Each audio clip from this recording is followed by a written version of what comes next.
हाय guys, अस्सलाम वालेकुम। Welcome to my new mini vlog part 2।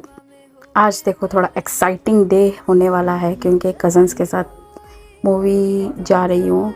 और देखो ये मेरा सेम एज़ यूजुअल सजने धजने का सामान, ये परफ्यूम तो लाजवाब है। चलो निकल गए हम लोग मूवी के लिए। देख रहे मौसम क्या खूबसूरत था, बेईमान मौसम जो बोलते ना यही बोल सकते, इतना खूबसूरत मौसम है। बाबा मैं बता नहीं सकती हूँ क्या खूबसूरत मौसम था। कपल्स की तो ऐश ऐश ऐश। देख रहे ये खूबसूरत बिल्डिंग जो हमारे केसीआर अन्ना रेवंत अन्ना को गिफ्ट में देके गए। और आ गए हम लोग IMAX को, प्रसाद को।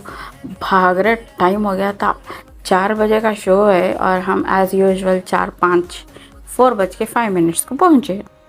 ओके चलो मिलती हूँ अगले पार्ट में मूवी के ग्लिम्स के साथ। बाय बाय, अल्लाह हाफिज़।